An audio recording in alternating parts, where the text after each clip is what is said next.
৭৭তম কান চলচ্চিত্র উৎসবের মঞ্চে বাংলার মেয়ের জয় জয়কার। খাস কলকাতার মেয়ে অনুসুয়ার হাত ধরে নতুন মাইলস্টোন গড়ল ভারত।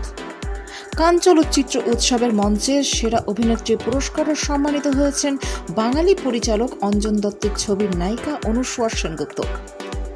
দ্য সেমলেস ছবিতে দুর্দান্ত পারফরমেন্সের জন্যই অনুসুয়ার ঝুলিতে এসেছে সেরা অভিনেত্রীর পুরস্কার।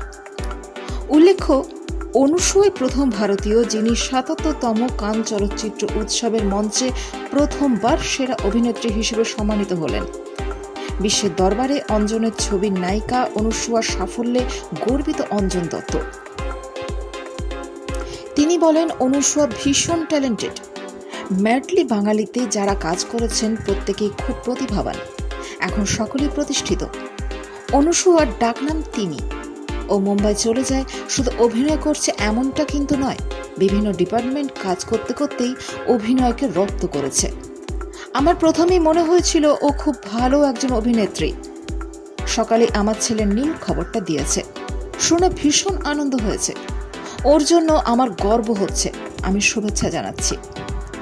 আরও বলেন, এটা ভেবে ভালো লাগছে যে আমার সিনেমায় ও কাজ করেছে, কাজটাই ছিল তার ধ্যান জ্ঞান। চটজলদি কিছু করে সেলিব্রিটি তকমা পাওয়ার ও একেবারেই বিশ্বাসী নয়। এই জিনিসটাই আমার ভীষণ ভালো লাগে। অভিনয়টা ভালোবেসে করে। আমি শীঘ্রই ওর সঙ্গে যোগাযোগ করব। যারা সেলিব্রিটি হতে চায় না, শুধু অভিনয়টাকেই ভালোবাসে, তাদের ভবিষ্যৎই উজ্জ্বল। আমি খারিজের সময় শেষবার কানে গিয়েছিলাম, তারপর আর যাওয়া হয়নি। অঞ্জনের সংযোজন। অনুসুয়ার মতো একজন ট্যালেন্টেড অভিনেত্রীকে আরও বেশি কাজের সুযোগ দিতে হবে। তবে অনুসুয়া প্রাইজ পেয়েছে মানেই ওকে নিয়ে এখনই সিনেমা তৈরি করব এমন কোনো পরিকল্পনা নেই। ও যখন প্রাইজ পায়নি তখনই ওকে নিয়ে কাজ করেছি। আমি চাই অনুসুয়ার মতো আরও ট্যালেন্টেড ছেলে মেয়েদের খুঁজব। 2009-এ যাকে আমি নিয়ে এসেছিলাম সে 2024-এ কানের মঞ্চে পুরস্কৃত হলো। নতুন ট্যালেন্টকে আনা ভীষণ জরুরি। ইয়ং ট্যালেন্টরাই বাংলা সিনেমার ভবিষ্যৎ। শহর কলকাতার মেয়ে অনুসুয়া সেনগুপ্তর পড়াশোনা যাদবপুর বিশ্ববিদ্যালয়। ইংরেজি সাহিত্য নিয়ে পড়াশোনা করেছেন।